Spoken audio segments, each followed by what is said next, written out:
Welcome back, everybody. Welcome to another episode of Blown for Good, Scientology Exposed. I'm here with my lovely wife, Claire. Howdy, howdy. Good to see everybody. We have an exciting episode for you today. Anybody who's watched the channel for a minute knows that I love me some Xenu, okay? And we're going to be talking about Scientology and the Alien Overlord, Lord Xenu, the Intergalactic Overlord. Xenu. Yeah, it might be, bordering on obsession at this point, but it's all good. What? Obsession? I don't think so. Obsession. I'm not obsessed with Xenu. I just like talking about him. Sure. Whatever you like to tell yourself.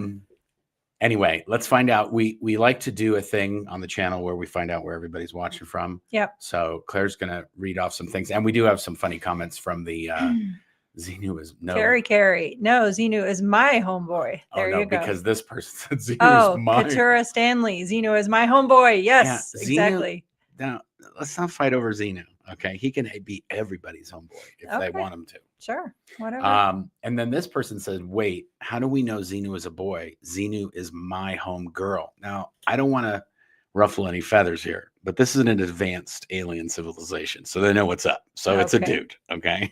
Oh my God. I couldn't wait to do that. Yeah, he was really getting excited. He's like, oh, I've got the best response to that. Coffee milk dude. I love the AI versions of Miscavige and others. Pretty funny. Yep. Mark likes messing around with AI. Grok does Necessary trouble in the house. Hello, all from Easton, Montana. Hog's Belly. Hi from London, UK. Sherry. Hi, everyone from a chilly Minnesota. Poodlebone. Hello from New York City. Carla Green. Hello, everyone from England. Nice. I love it when we got to do it earlier. If we do an earlier video, they'll show up. Yes. We just can't. Yeah. Can't wait till after the Broncos game at 5 o'clock. Well, the Broncos are not playing today. That's right. They won on Thursday. Yay. Go Broncos by the skin of their teeth. Not their best game ever. Mary Kay, happy Sunday from Albuquerque, New Mexico. And Yvonne, hi friends from Coeur d'Alene, Idaho. Chubby Ninja, hi from Copenhagen, Denmark. Oh, good. We got some Denmark folks. Share, hello from the Netherlands. Nice. Barbara, hello everyone from a snowy Western New York. Wow, snowy. Oh, we have not had snow yet. This is very concerning. It is November 9th, and we have not yet had our first snow of the season. All is not right. Sue, hi everybody. Greetings from rainy central New York. All right. Rebecca, we talking Xenu? Starting to feel a little tickle of a cough. Must be pneumonia. There you go. We'll talk about that in the video, what that means. Catherine, hello from the Shire, also known as the Willamette Valley, Oregon. I thought the Shire was in the Hobbit. I know. We were talking about this. Maybe it's both. Okay. Well. There you go. Whatever. We got it now. Magda, hello from Washington. Nice. Trevanon, good evening from the Netherlands. Julie, hello from Media, Pennsylvania. Tuja Matika, hello from Lisbon. Oh, I know that name. Patrina, hello from Reading, UK. Hi, Patrina. Becky, Big Brother fan. Good evening, everyone from rainy Reading, UK. Firebird's Child, hi from Philadelphia. Miss Freedom 97, hello from Texas. Grace Case, hello from finally not hot Austin, Texas. Wow, yay for fall. Scientology, hello from New England. Nice. Oh, I might have skipped over one here. Oh, look at this one. Christopher, hello from Los Feliz. Oh, there you go. Did I skip over this one? No, we did. Oh, no, you did. Joseph, greetings from chilly Indianapolis. Deborah, hi from Wisconsin Dells. We have snow. Nice. We're jealous. Scientology, hello from New England. Yep, we're good now. Oh, I missed that one. Greetings from Glasgow, Elsie. Hi from Atlanta. Nice. Hello from South Dakota. Hi, Kathy. And Brisker in the house. Mitch from somewhere in SoCal.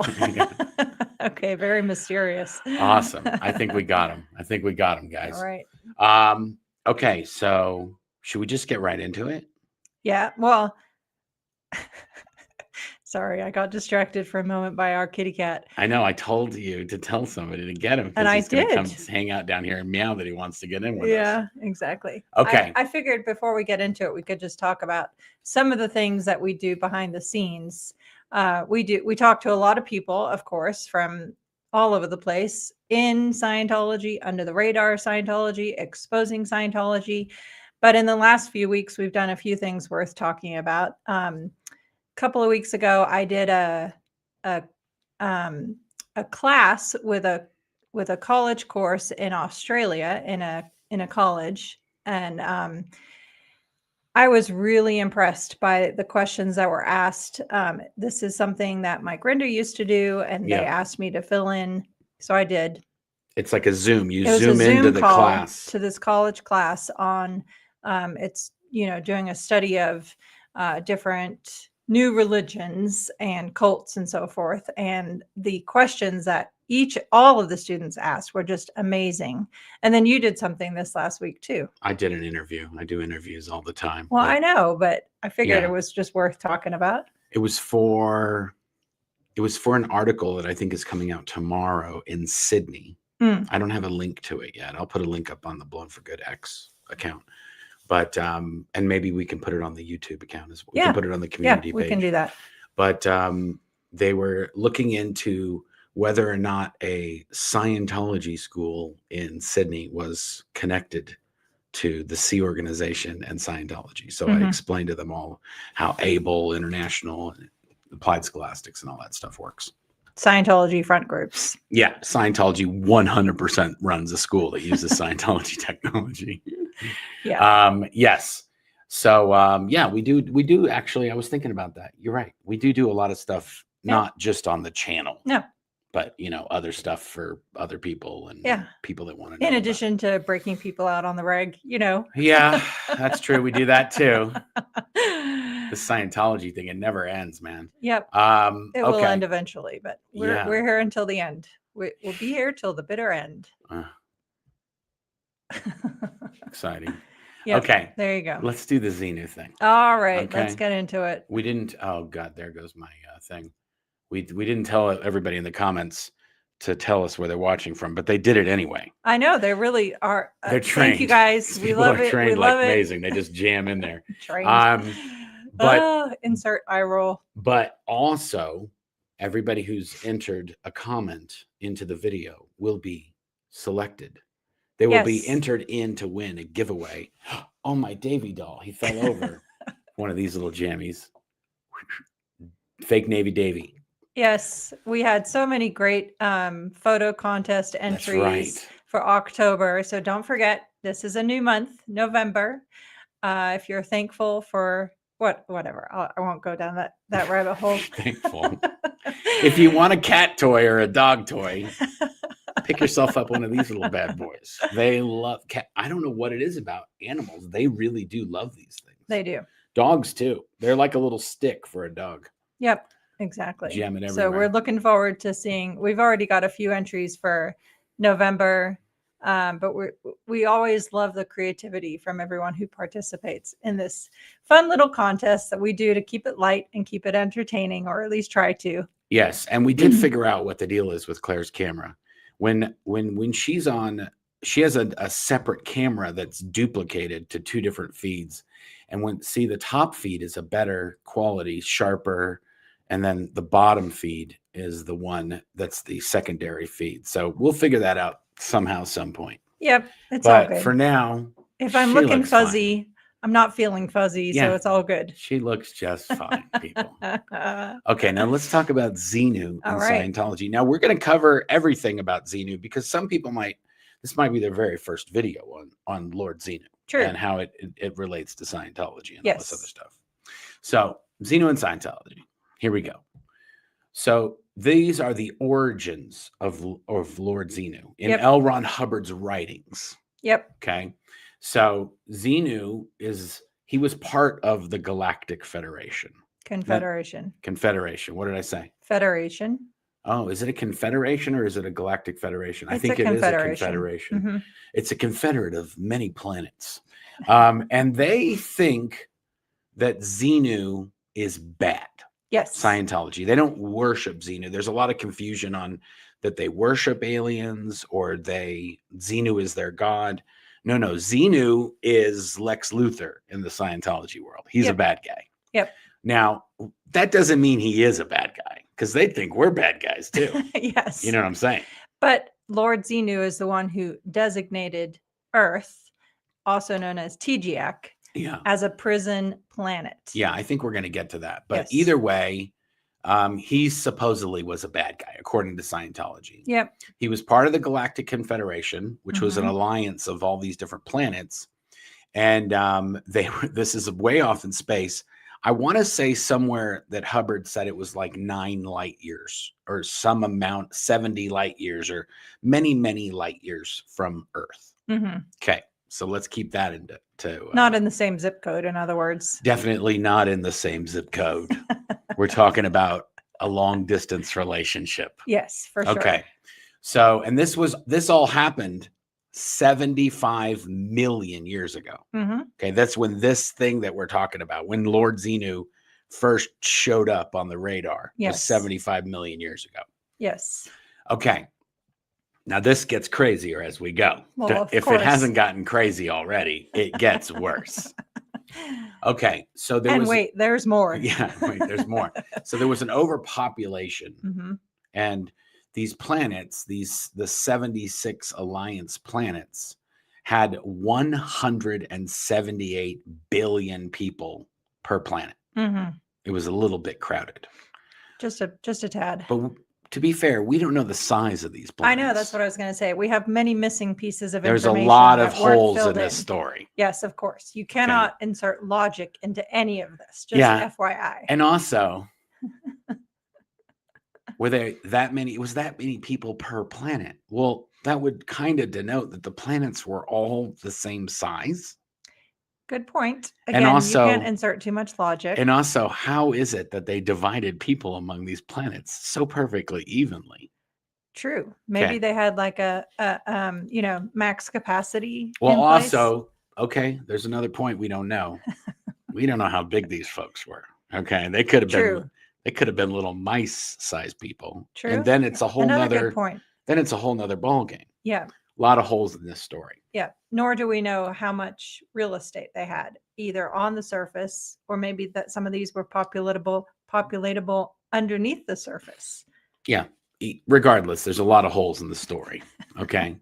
But maybe they had multi-tiers, like you could go up above the planet. But they didn't want all these people. No. That's the bottom line. Yeah. They had a problem. Too many folks, aliens on all these 76 planets. Yeah, 76 planets. Yep. Okay.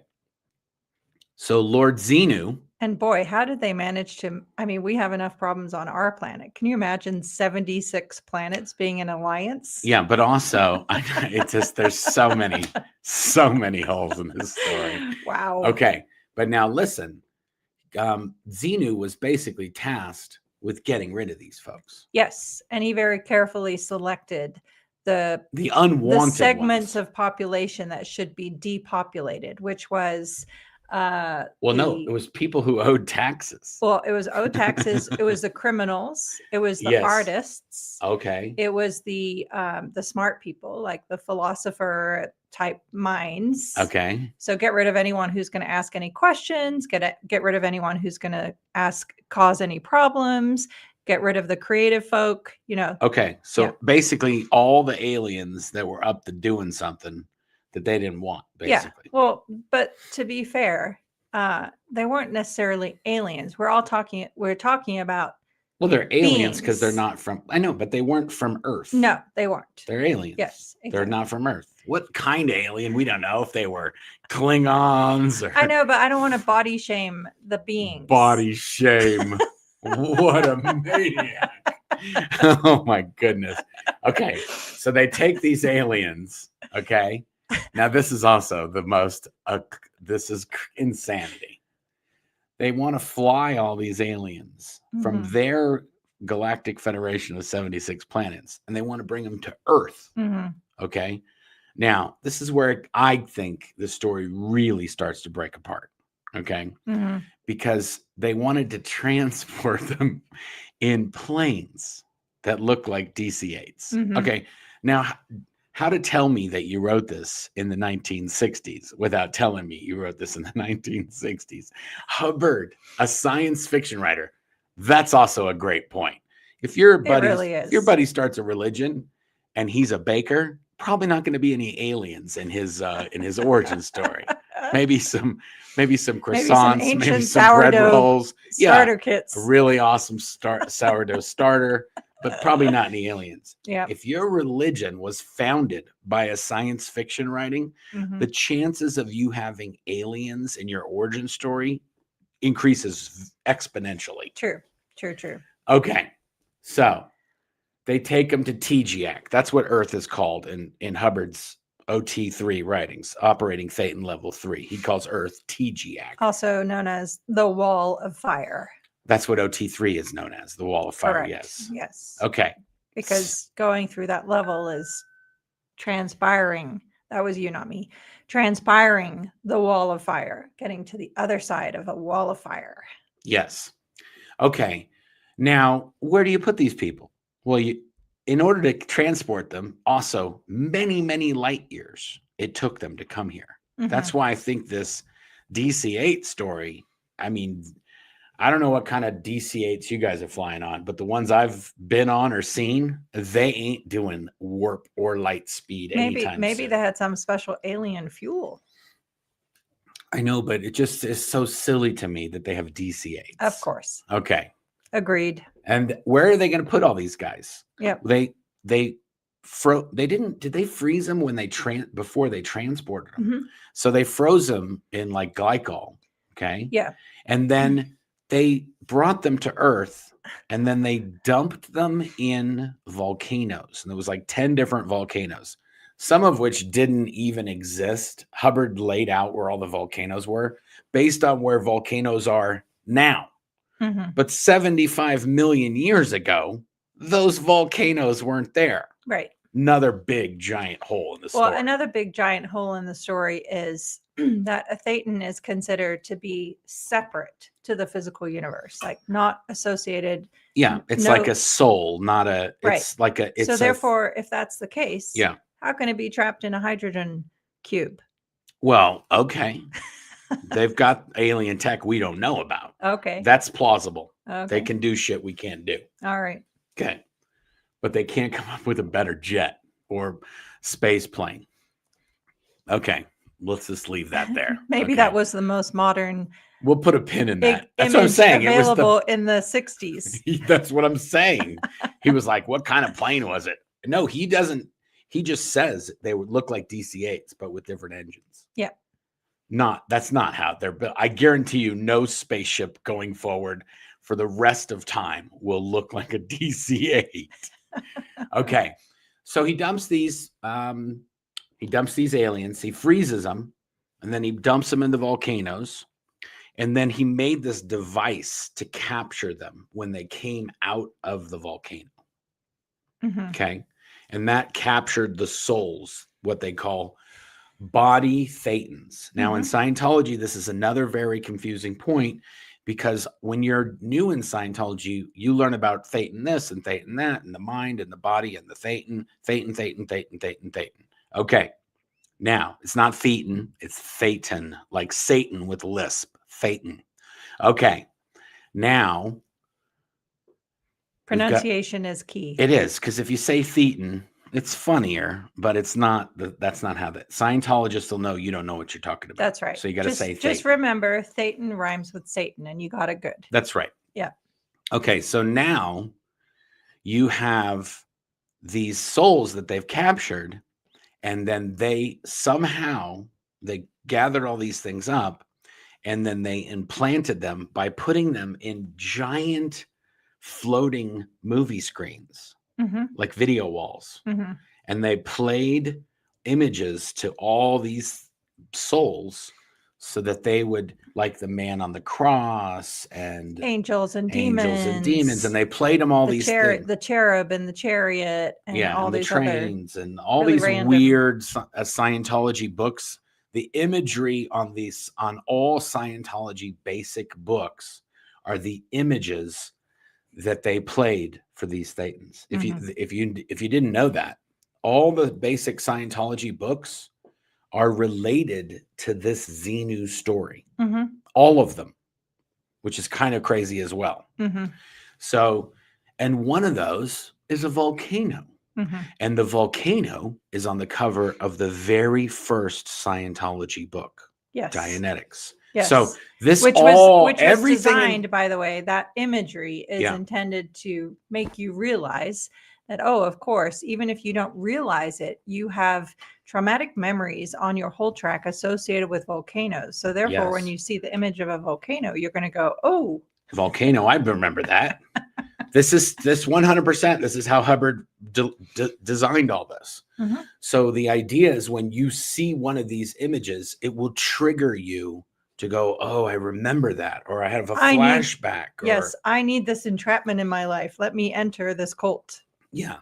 So if you look, we should probably get all those books and just show all the different things. That could be when we do next week. We'll do a Q&A. On this video. Or whatever questions you have, and we'll show you all the basics, the Scientology book covers, and all the images that they think. Maybe one of these weeks we can also do a deep dive on the book "Have You Lived Before This Life?" Sure, that has some crazy... Get your people on it. Let's get some slides rocked together. Whatever you want. I don't have to be the engine running this train. You can do whatever. You're not the engine running this train, whatever. Honey. Okay. So the loyal officers were sent to stop Xenu. And now this is the part where I don't understand. So who did the loyal officers work for? They worked for the Galactic Confederation. But if Xenu got rid of all these people, the way it's couched in Scientology is he did this. It was a rogue power play that he was doing to amass popularity and votes in the Confederacy. And so the loyal officers is like, you just can't be getting rid of all these aliens. Yeah, you can't be get rid of all these entrapping all these these innocent people, even if a segment of them are criminals. Yeah. It's just it's not right. And again, we don't know the whole story. They could have been on a cruise, like an Earth cruise, an intergalactic Earth cruise, and this whole thing was just a big confusion. I don't know. Or it could have been like, hey, here's your free cruise. Newsflash, if it sounds and if it seems better than it is, there's something rotten in Denmark. Anyway, however, I don't know what he ended up going back to the Confederacy. He never left Earth. So who knows? Okay, but either way, the loyal officers, after he gets rid of all the aliens and does all this volcano excitement, then they catch him. And then they put him into a mountain. This is another crazy part of the story that ties into Scientology. They put him in an underground vault in a mountain. Now, most people don't have underground vaults. No. Most cults don't have giant underground vaults all over the place that are locked up and have titanium capsules and all this. No. And most cults aren't locking up an alien, one of those. Yeah. We didn't actually get a chance to ask John Dillon about that piece when we were on Mormon Stories. If they have underground bunkers? They have underground bunkers and vaults and stuff like that. Well, email him and ask him. Okay. We can email him. We can talk to him. We can call him and say, hey, John, what's up with your secret bunkers? Do you guys have secret bunkers over in Mormon land? Okay. So they put him and they lock up Xenu and they lock him in an underground jail, basically. And then they have the bars are on battery power. Okay. Fine. This happened 75 million years ago. Yeah. Do they have like Duracells or do they have energizers? Again, circling back to, we don't know what battery tech that I understand. Galactic Confederation had. It wasn't those generic Amazon maybe it's ones. Battery I'm telling you that one. No, Amazon Basics. maybe they have battery tech that we haven't discovered yet. Yeah. Or maybe they were solar powered. There's no mention of solar power in any of this. That's true. Okay. It says batteries. Hubbard said batteries. I don't know. That seems like a long-lasting battery. 75 million years. True that. Okay, so, and that's where he's locked up to this day, Mhm. according to Scientology. Mhm. I happen to know for a fact that's not true, and he got out long ago. Mhm. Okay, now. That's why you were so excited about getting the Xenu as my homeboy That's domain. right. Xenu is my homeboy. I own that. Xenu is my homeboy. That's me. Yeah. All the merch, all that, it's from here. If you find another rogue Xenu is my homeboy shirt floating around there, that's not official. Okay. It's not sanctioned. And Xenu in Revolution follows. Xenu's imprisoned in a cage, and then it says he was locked away within, I can't read it, in a mountain where he remains today. Yes. Okay, now that's basically the story. Allegedly. Yeah, it is the story from L. Ron Hubbard. Yeah. It's not allegedly. That's Hubbard's version of what happened. Yeah. That's Hubbard's alleged of what happened. That's what Hubbard alleges. Okay, now this is the part where I think this gets kind of crazy, because Scientology has worked very, very hard to keep this a secret. Right. They don't want anybody to know this. Yep. Even though, like we said, all their books kind of tie into the story. Yep. Battlefield Earth is about this story. Yeah. It's about the aliens in Battlefield Earth are the Cyclos, and they're a bad alien. Mm-hmm. And Hubbard wrote a screenplay called Revolt in the Stars which we're going to get to. Yeah, to make a movie of this story. Yes. And which is kind of crazy if he wants to keep it a secret. Right. And why are we doing a movie about it? Well, he hadn't figured that out yet. But that is where I will say I think it's worth talking about this. Not as, well, the reason why is because many Scientologists get into Scientology, and there's a facade created that when they get to the upper levels after paying a lot of money, then everything's going to change and it will all make sense. And they will stay in Scientology because of that promise. Yeah. Ooh, to keep going. Yeah. So, but you're right. So the way they couch it is that you're going to learn the basics of Scientology. Mm-hmm. And if you stay in and pay up enough money, yep, then we're going to tell you some super secret stuff. That's right. That will be life-changing. That's going to change. Life-altering. It's going to blow your mind, right, and you're going to be a whole new person. That's right. Okay. And what happens when they do this? Because we didn't cover kind of one of the key points, which is in Scientology, they believe that those souls of those aliens that were dropped off here on Earth and that got programmed, they were all let go in the end to just roam the Earth. Mm-hmm. And they went into humans by the tens, hundreds of thousands into one human. Yeah, that part is another huge. I understand, but that's what Hubbard wrote. Right. Is that you're all humans. There's basically just millions and billions of these aliens everywhere that have been compacted into the humans on Earth. That's right. But no, every time a new human shows up, they just swarm it and they infest it. No, that's what happens. Every time a new human shows up on Earth, these aliens are dying for somewhere to go, and they go into those humans. Okay. Right? Yeah, I mean, well, you did all this stuff. What do you mean, right? By that point, you're not asking questions. Like I've always said, this is the most elaborate version of the Emperor's New Clothes. One of the most elaborate versions that exists. Okay. Because people. You got to let Oreo in. Okay. I'm going to go. She's going to let Oreo in while I yap here. Anyway, Oreo is our cat, and he kind of likes me. So if I'm in a room that he can't get into, he's going to come up in here. I don't know if he'll jump up on the table or not. I know, Oreo. Take it easy. Okay. Anyway, so the aliens go into the people. And basically Hubbard on OT level 3, Hubbard says you learn the story. And then you learn at the very end of OT3 you got about 100,000 or more of these aliens in you right now. Yeah. Maybe even millions, because because there's body Thetans, but then there's clusters, and clusters are compacted to like even like it could millions be, of aliens right. in one cluster, and you could have hundreds of thousands of clusters. Yes. So everybody's got a whole bunch of aliens in them. Okay. Now you say, well, how is that possible? We don't know that an alien is not the size, theoretically, of an amoeba. It could be. It's not even a size, because it's not size is part of the Exactly. physical So universe. it's just an idea. Right. It's just an energy. It's an energy. An energy that doesn't exist in reality, in the physical universe. But the thing is that these aliens were all over the map.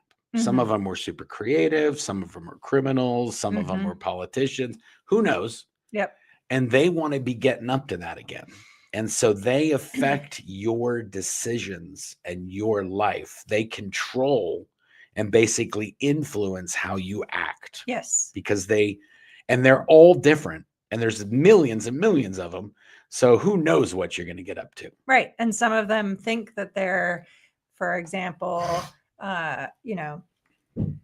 Abraham Lincoln or Jesus Christ, or, they're being that identity.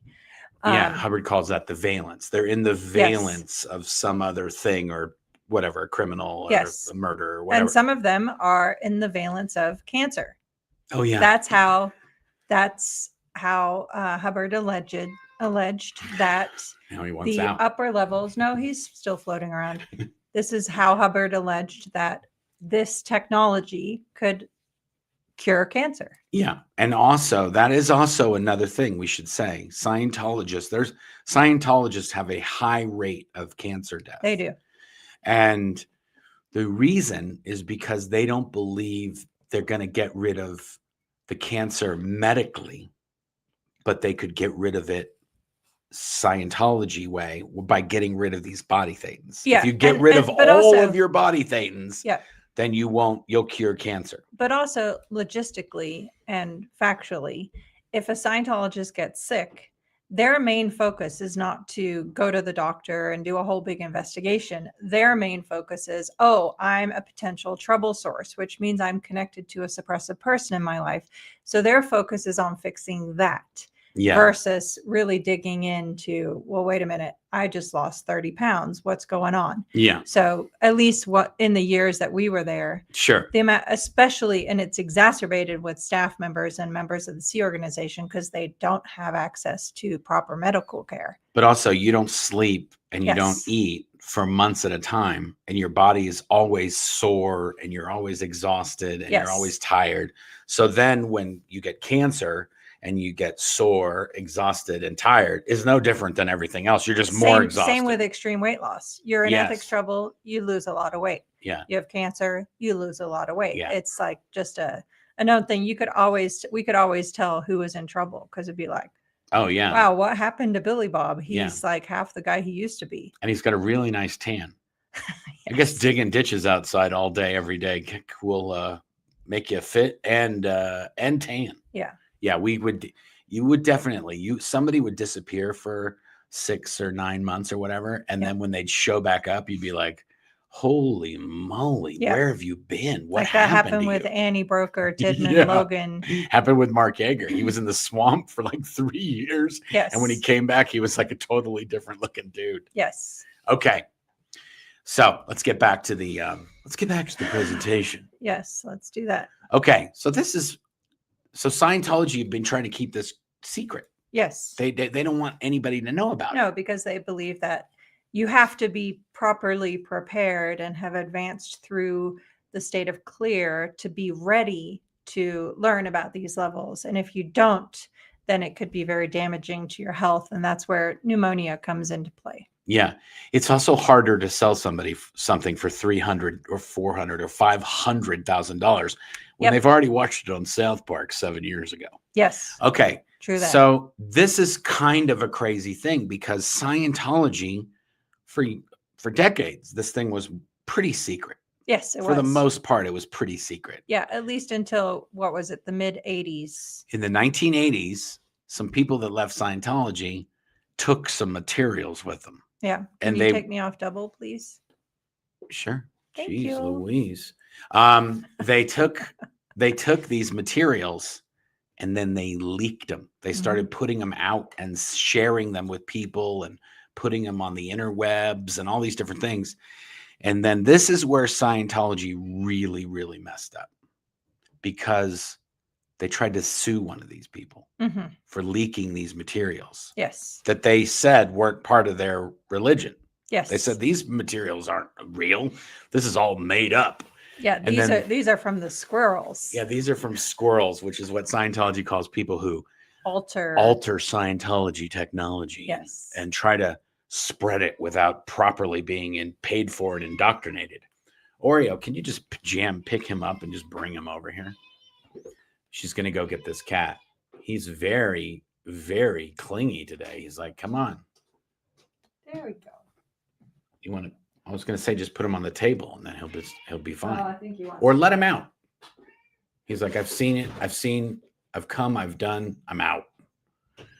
Okay, sorry about that, guys. We've got it's like a proper zoo up in this joint. We got 3 cats, 2 dogs, 3 boys. It's like He wanted to make a guest appearance on the channel, evidently. Yeah. He did that, and he's like, I'm out. Your talk of Xenu is boring.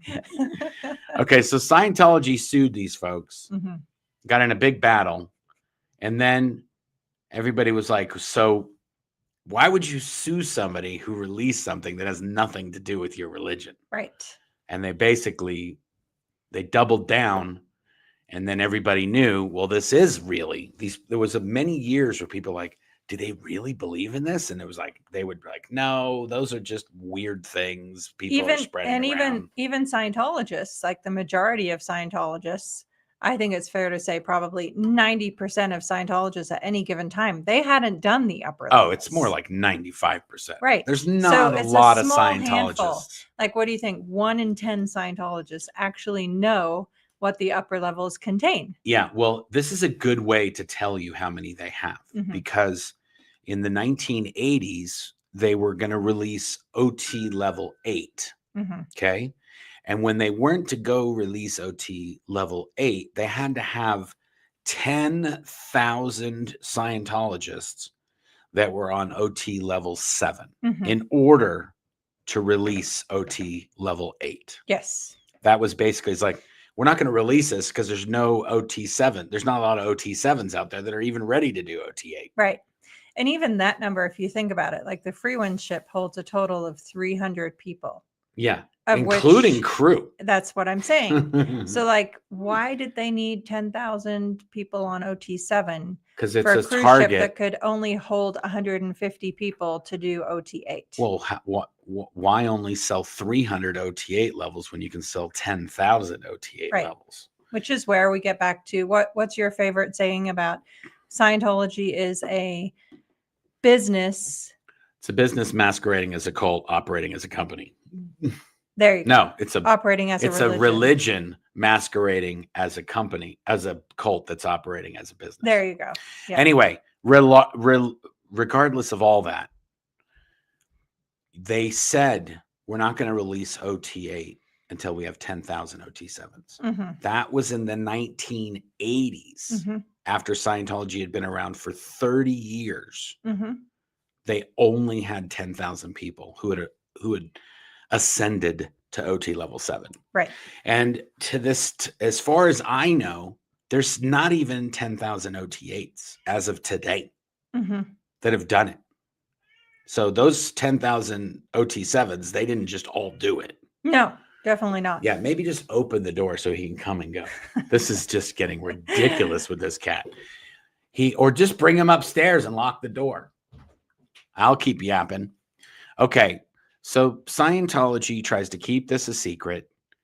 They end up suing. There's some lawsuits. They're raiding people. A lot of stuff happened in the 80s, which really locked in that Xenu is 100% part of Scientology's teachings and is all of the operating Thetan levels and we've done a video about this. I'll put a link in the description.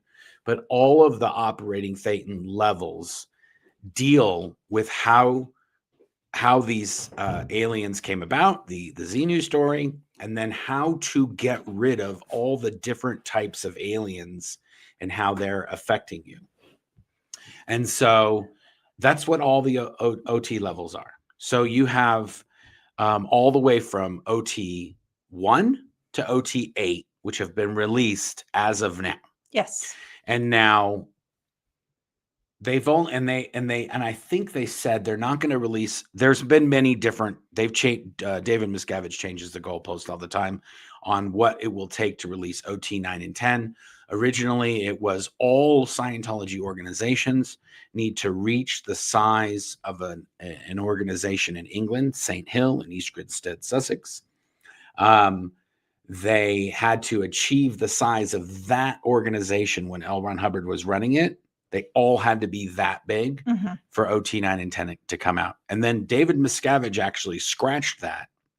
And he said, no, all Scientology organizations need to be an ideal organization. So it just wasn't a matter of how many people you were pushing through your Scientology organization. Yep.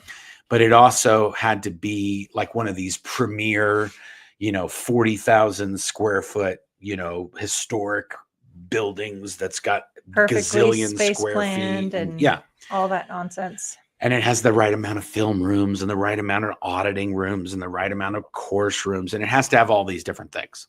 So he's changed that a few times over the years on what exactly they have to do. And he could very possibly change it again. Yeah. The problem is that there is no OT levels 9 and 10. So this is going to be, he's always going to be changing the goalposts because he's got nothing to release. Okay. Now, Scientology has been keeping this whole thing very secret.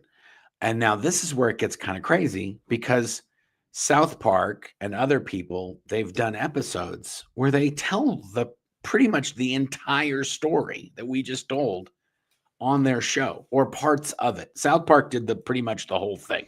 Yep. And they kind of took liberties with the little kid coming back and being L. Ron Hubbard reincarnated. All that is just the South Park part of it, not the actual. You want me to read this? Sure. Trapped in the Closet, Season 9, Episode 12, November 16th, 2005. Several religious leaders recognize Stan as the second coming of L. Ron Hubbard, and a whole soap opera unfolds with the help from a famous R&B sensation. Are you happy? Free personality test. And there's a picture of Xenu from as depicted in the South Park episode. Yeah, totally. Yeah. Now, this was the very first time that I learned about Xenu. Yes, we were in Lee Summit, Missouri, in our apartment, and you were like, I'm going to go watch this. And I was like, ooh. Which, by the way, that can't be the right date then when it came out. Yeah, maybe. Because we did watch it in Lee Summit. True. True. I thought it was earlier. It was definitely in 2005. Yeah, it was 2005, but I don't think it was November. But regardless, that was the first time I had heard about it. And then after that, I thought, there's another part of this. If Hubbard said, if you learn about Xenu and this whole story before you're ready, that you'll get pneumonia and die. Correct. Okay. So in Scientology, that if you read about what's on OT3, you'll get pneumonia and die, but you don't know what's on it. Yeah. And by the way, the premise for him saying that is because while he was uncovering, he was researching this story, which he'd already written earlier, but that's beside the point. He got pneumonia and almost died. Yes. And then also later during that time, he had a massive motorcycle accident and almost died. Yeah. Which also just could have just been, he was just an old fuddy-duddy that was up to doing dumb stuff. That's what bad shit happened. He wasn't the most hygienic person in the world. For sure. Anyway, he also had atrocious teeth. And if you have atrocious teeth, that usually means that you're doing something wrong and your body's trying to tell you, hey, you got to do something with these choppers you get. Yeah, so much for the way to happiness. Take care of yourself. Precept number 1, huh? Brush your teeth. He says, do as I say, not as I do. Anyway, so South Park pretty much covered the entire Xenu story in 2005. Okay. even, and also it had been on the internet a lot before that as well. Mhm. Oh, Claire, always, you got to tell her to stop linking to videos. We can't, once I put it into this, Oh. it won't link to anything because it's now Okey-doke. it's in this thing. All good. No worries. Boston Legal, Whose God Is It Anyway? Season 3, episode, does it say 9? Episode 5, October 5. 17th, 2006. Jeffrey, Claire, and Denise's judge murder trial gets underway, and Alan defends Jerry Espenson after firing a lawyer in the new firm because he's a Scientologist. Yeah.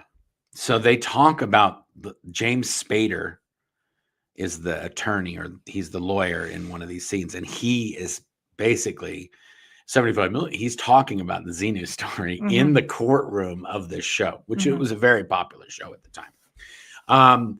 So South Park's 2005, Boston Legal's 2006. This is a show called the Kaminsky Method. Yep. Chapter 16, A Thetan Arrives. Season 2, Episode 8, October 25th, 2019. As Norman contemplates retiring, an unexpected visitor has him considering his spiritual life. Sandy dislikes changes Mindy is making at the studio. Anyway, in this episode, I think the kid in, what's that Bruce Willis movie? The Sixth Sense. I See Dead People. Yes. The kid, Joe, I don't remember what the actor's name is, but he's the actor in this. And he is the one who is a Scientologist, I'm pretty sure. Yeah. And he talks about it in the show. Anyway, and what else do we got? The Tomcat Project. Okay, by Brandon Ogborn, originally published November 18th, 2015, a satire that aims to discover the truth behind the marriage of Tom Cruise, Katie Holmes, and the Church of Scientology, based on actual interviews and imagined scenes.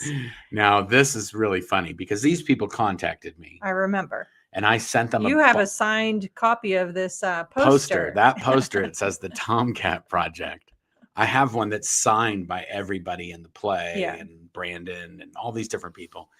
I should put that up in the studio or something. That's we should put it idea. up in here. Yes. Anyway, we got to find that. It's yeah, I think it's I know next where door. it is. Yeah. I know where it is. We got to frame that. We'll put it up. It's fun. Anyway, I sent them a box of books, I think, at the time. And I signed them all for everybody who participated. Yep.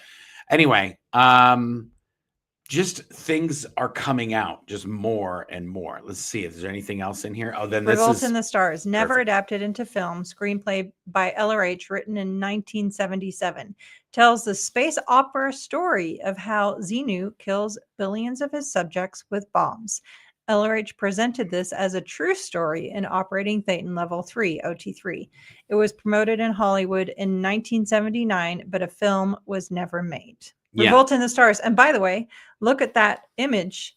That is the Sea Organization logo. Yeah. Yeah. Well, and that's another thing that we didn't talk about. The Sea Org are a group of people that are descendants from the loyal officers. So the Sea Org, the loyal officers. Which is why the motto is "We Come Back." That's right. The motto is "We Come Back," because 75 million years ago, they captured Xenu, and all of the Sea Org members now are either they were loyal officers 75 million years ago in a past life. And so the Sea Org has Galactic Confederacy imagery in it as part of it. And the way it's organized and all that is patterned off of the Galactic Confederacy loyal officers. Yes. Now, this is another crazy story.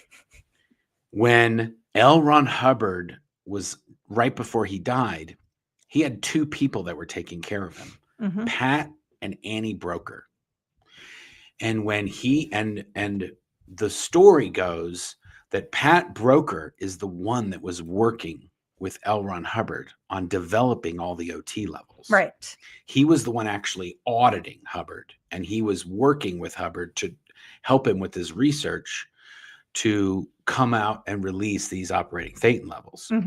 And when he died, an issue came out from L. Ron Hubbard that he had written before he passed away that assigned Pat and Annie Broker as loyal officers. Yes. They were literally designated loyal officers. Mhm. And that's where Pat became the successor to L. Ron Hubbard, Mhm. which lasted about a day or two Right. before David Miscavige canceled everything Yep. and said it was a forgery and Pat is an SP and he did this and he did that and all this other stuff. And then he left, Pat Broker left Scientology and they kept Annie there. Yes.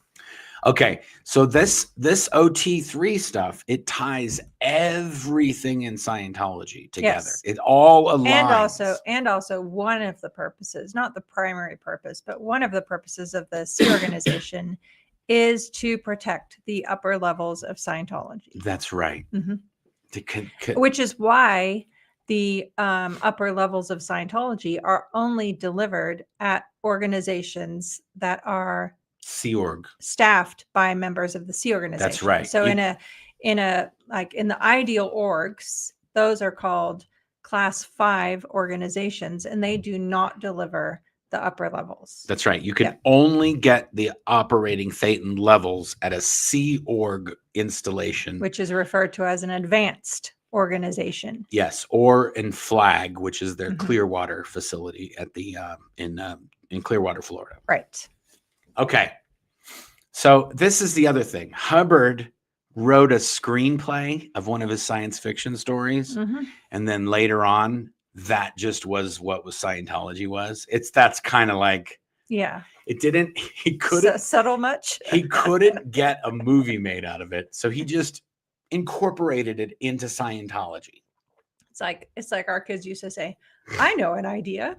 They wouldn't make a movie out of it, but hey, I know a way to make money off of this pig. Yeah, he's made way more money on having it in Scientology than if it was a movie. Because also, let's just be fair.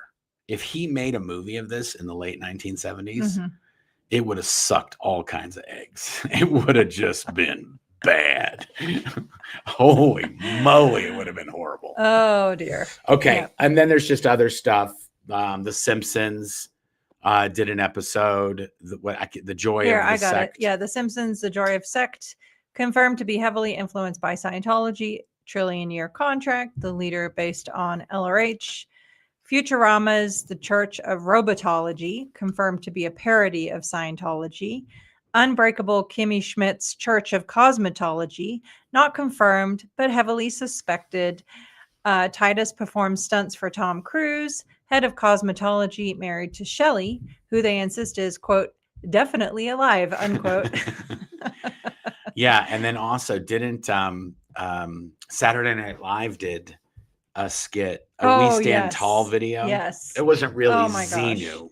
No, but SNL yeah. has done, I think, a couple that are just hilarious. But yes, the We Stand Tall one was absolutely hilarious. Yeah. Absolutely. Yeah. So the whole thing that now Scientology has been trying to keep this thing secret, and they still to this day. What are you doing? You removed me. No, we're in a double thing. Oh, sorry. Get out of there.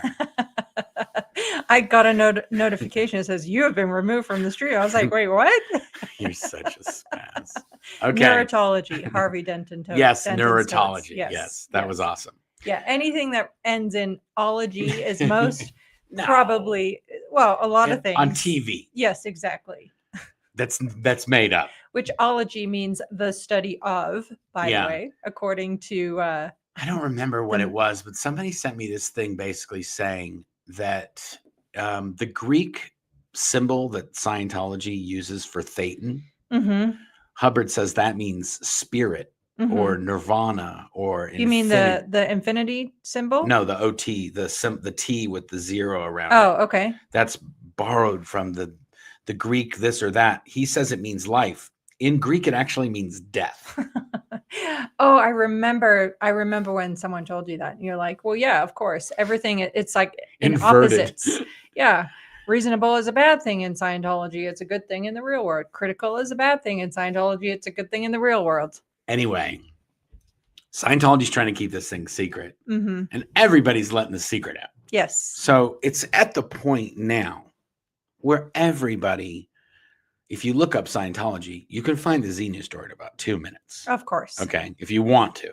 Yes. And Scientologists, and the thing that's happening with Scientologists is they're basically finding out about the Xenu story, but then they have to keep it a secret or not tell anybody that they Yes. found out about the Xenu story, because otherwise, if you find about, if you learn about Xenu before you pay them all the money to learn about Xenu, then you got to pay a whole bunch of money to make sure that you're not messed up and you don't die of pneumonia now that you heard about the Xenu story. Right. And if you come out from reading the OT3 materials about Xenu and everything else, and you say, wait a minute, I don't buy this, then that instantly means you are what Hubbard refers to as a bypassed case, which means now you're going to pay for everything all over again, or you're going to get interrogated for what your crimes are and blah, blah, blah. Just you're in a rat race by that point. Yeah. If you find out about Xenu before you pay to find out about Xenu, then they're going to figure out a way to make you pay, because now you basically,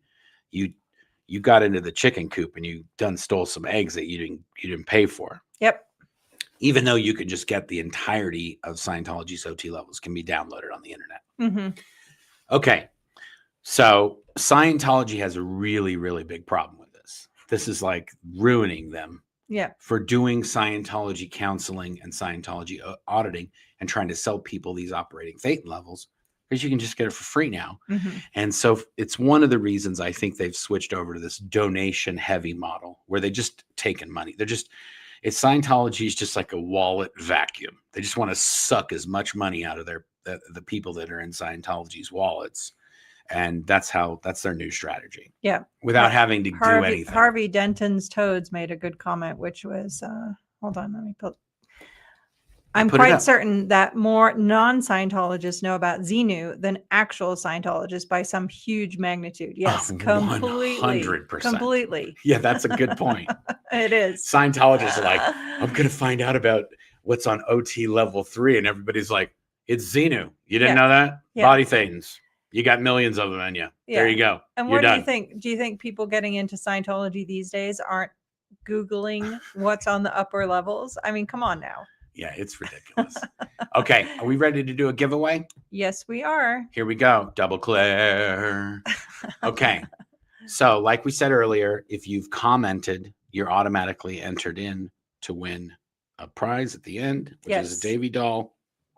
All the giveaways we do now are Davy dolls, except for if you're a winner of the fake Navy Davy photo contest, then you can win a Mike or Leah bobblehead. Yes. Okay, let's do this, folks. We've got 98 people. 100 people that have commented. Nice. And thank you to everyone who joined us for this fun talk about Xenu today. Yes. Here we go. And draw. Here we go. Everybody, it's going through everybody. Hopefully I don't win. Hopefully I don't win. I commented. Clara. Clara. A mod. We got a mod. Like we said, guys, we don't pick the winners. StreamYard, that's how it does it. It does what it does. You've won, I've won, Catherine's won, Clara's won. Yeah. You know, it's just it's odds at this point. Yeah, it's just odds. Okay, we should do another one. Okay, we'll do another one. Clara can have whatever she wants. She'll email me, but yes. Okay, here we go. Just for sake of audience engagement here. It's like when the mods win. Ooh, I almost won on that one. Oh, here we go. It'd be funny if I win. That would not be funny. Oh, Scientology Geek. There we go. Congratulations. Good job. All right. Okay, good. So email Claire at blownforgood.com. Yes, and with your address. With your address, and she'll just send you a Davy doll. Yep. Okay. We did it, guys. We did it. Do we want to do any comments here for a few minutes? We can do a couple, yep. And then the ones we don't get to, we will do next week on our Q&A. And just while I think of it, we have a new episode with Phil Jones and I over at the Michael J. Render Aftermath Foundation YouTube channel, premiering in it'll feed right in when we're done. Yeah. You just go on, you just stay on this channel and you'll get to that video. Yes. Or you can just go over there and watch it. Phil and I had a really good conversation discussing the education grant program at the Michael J. Render Aftermath Foundation and some of the successes. And anyway, so there you go. You can learn more there. Yeah. All right. FYT. Where did they get all that glycol? So many questions. Yeah.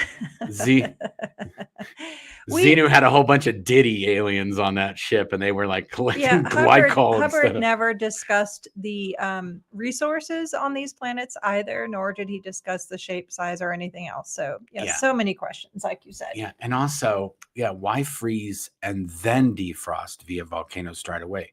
Why freeze and then defrost? Yeah, that's what I thought. Because if you're going to freeze them. Well, I thought, and again, it's been a long time since I read it, but I thought they were frozen for transportation purposes, then dropped into the volcanoes and implanted. I know, but why do you need to freeze them on the way? Just keep them on the way. Well, how else are you going to trap them? They're on a ship, a DC-8 in the middle of space. But they're not in the physical universe. You have to have some high technology to trap spiritual beings. Yeah, I don't know. There's a lot of holes. Don't ask questions, people. We don't have the answers.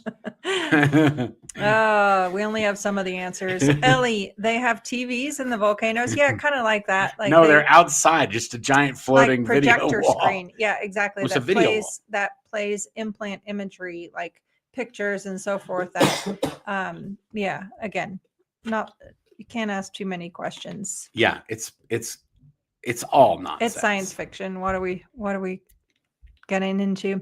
That time that Morag Belmain and Ron Lawley dressed as Sea Organization members on mission and demanded the upper level materials at Copenhagen Org and stole the upper level materials and left Denmark. I know I marked this because I was a kid at St. Hill when this happened. The cadet organization. When this happened, I was good friends with Susie Belmain, which was Morag's daughter, and the Lawley kids were also in the cadet organization, and their parents the adults are the ones were that did this. They stole these materials. Yeah.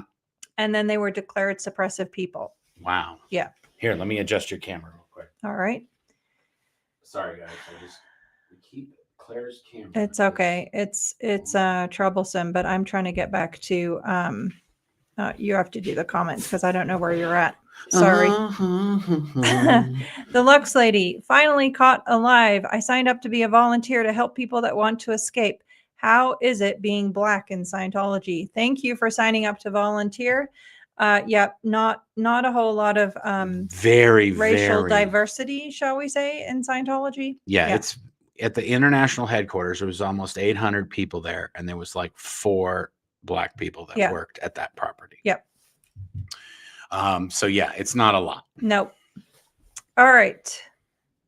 How he could says that when he knew that it utterly dead data, he just that had a bad luck. Okay. A bad luck.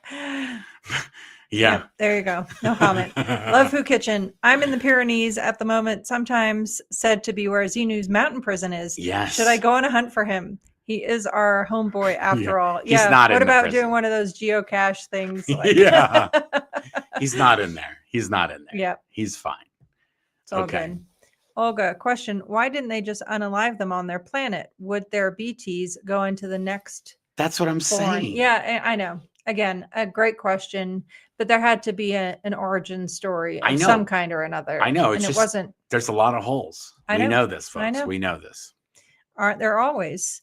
Slonomite, what were LRH's views on Star Trek and Star Wars? Yeah, Mitch talked about this a little bit, that Hubbard, I don't exactly remember what Mitch was saying, but he was saying he was not a fan of Star Wars. Yeah. But he liked it, but he didn't use it as any references that we should study when we were making movies for Scientology. Right. There was a whole bunch of other films on there, but Star Wars and Star Trek weren't on there. So I don't know. We'd have to talk to, that's a question that needed to be answered by somebody from the 80s or the 70s. Yeah, there you go.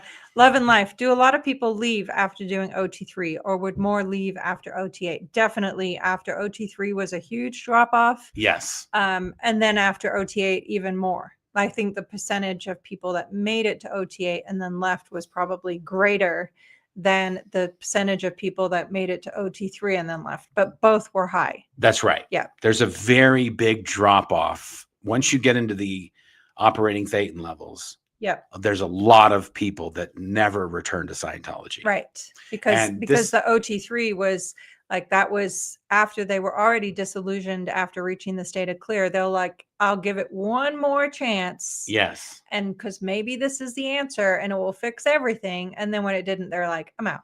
Yeah, I think the main drop-offs are clear, Mm-hmm. OT3, and OT8. Yes. And OT7. And then separate to that, spending any amount of time in the C organization. Well, yeah, that's a surefire way to get GTFO. Yeah. Harvey Denton's Toads question. Do you think there would be more or fewer Scientologists if they were upfront about Xenu? Oh, Way that's a fewer. good question. Way Yeah. fewer. Yeah, because if you know what it is, why would you then spend hundreds of thousands of dollars To find out what it is. to find out what it is? There's Yeah. no cheese in the trap, as Jason Begay said in his video on YouTube. Yeah. Okay. I don't know. This is somebody saying David Mitchell. He has something to do with Scientology. Oh, it's something from chat we missed, I guess. Yeah. Okay. Never heard of him. Doesn't mean he's not. Does LRH have an origin for this information? Is it just stuff he remembered in a previous life? Yes. That's what he alleges. He does not have an origin. He never gave any sources of origin for his he said he's been research. all over the universe Right. in his lectures and writings, and he's lived millions and millions of lives on all different planets. Mhm. And he remembered this from the whole trek. Mhm. Yep. He recalled all of this. Cool story, bro. Or not. All right. Sunrise Joy Learn Daily. Can you track us your reaction, Claire? Tell us your reaction to the Xenu story. Oh, yeah. Yeah, come on. Yeah, no, I mean, like anybody. Well, so first of all, I was demanded to do the upper levels by Shelley Miscavige. I was going to get kicked out of my position if I didn't get to through OT3 by a certain date. And so like succeeding was not an option. In other words, I had to get her a compliance report.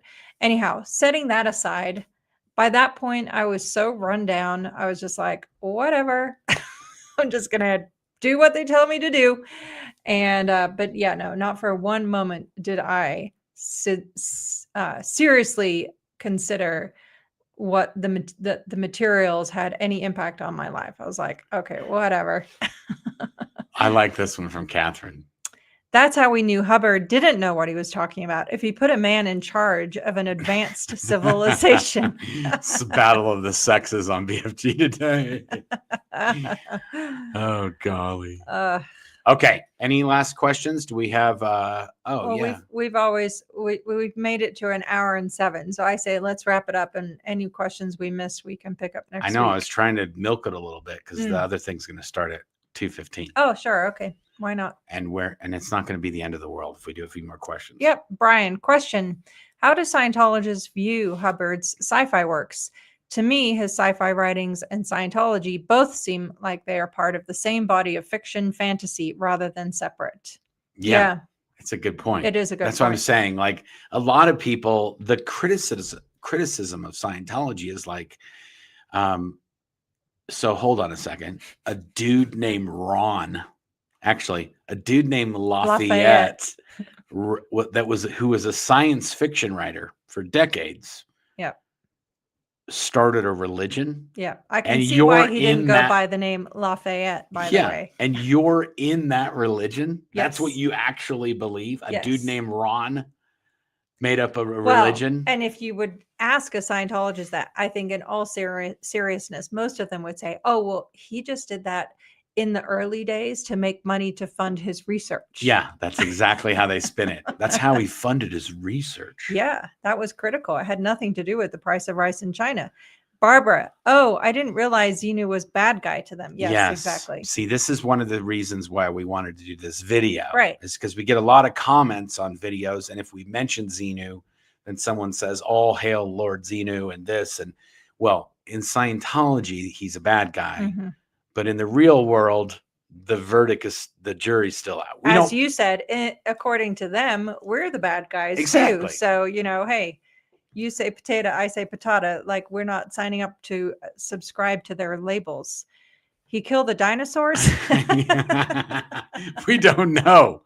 We're not making any accusations against did it, Xenu, my homeboy. Lafayette Ronald Hubbard did not do a lot of tying in this story to, known Earth events. Yeah. Trevenon, this Xenu guy needs Scientology to deal with the stress governing 76 planets. Yeah, he needs some self-analysis auditing. Recall a time when you were happy. Yeah. Okay, let's do this one.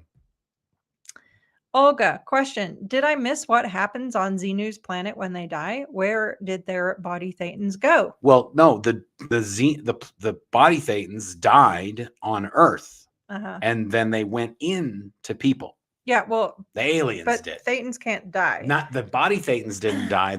Their bodies died, and then they became I don't body think they Thetans. brought the bodies. See, we don't know. Yeah. You don't have to speculate, but they're here on Earth.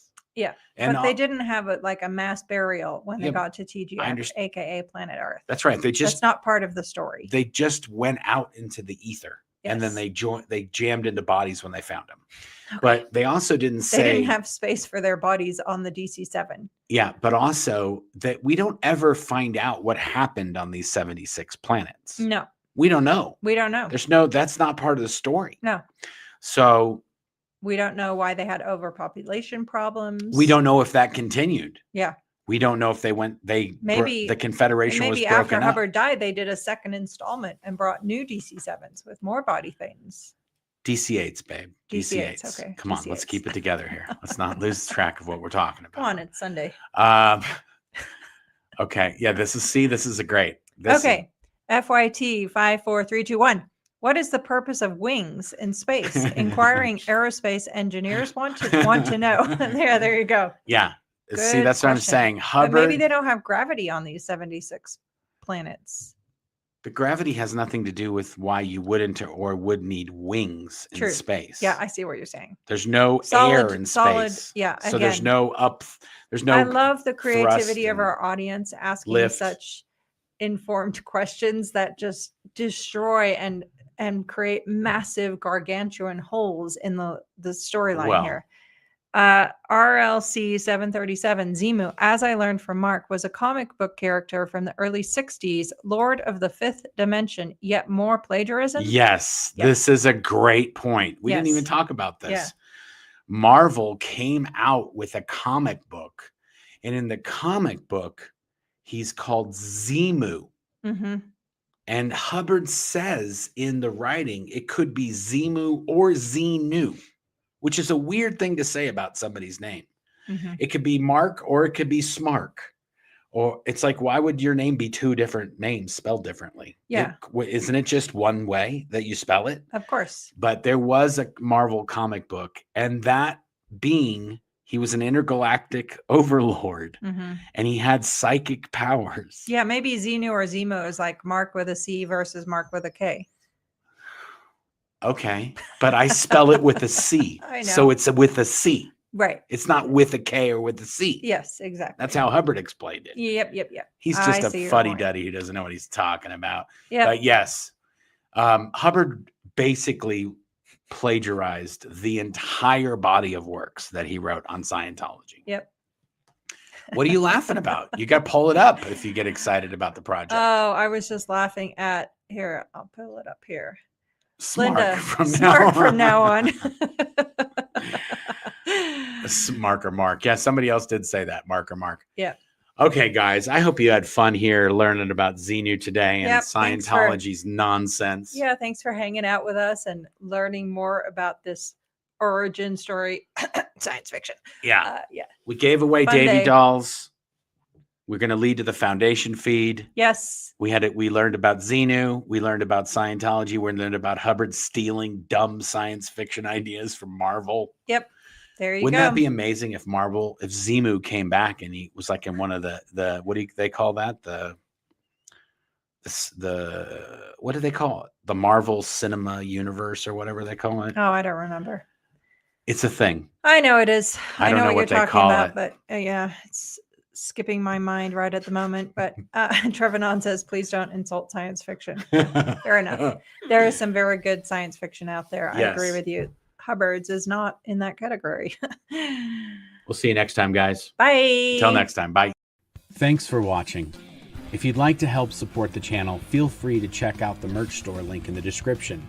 We have Hail Xenu, Xenu is my homeboy, and BFG branded mouse pads, shirts, mugs, all sorts of other stuff in there that helps us to bring you new content on a regular basis. You can also pick up a copy of my book, Blown for Good, Behind the Iron Curtain of Scientology, in hardback, Kindle, and Audible versions as well. There's also a link to our podcast, and you can get that on Apple, Spotify, or wherever you listen to podcasts. And if you'd like to watch another video, you can click on this link right here, or you can click on this one here, or you can click on the subscribe button right here. Thanks a lot. Until next time.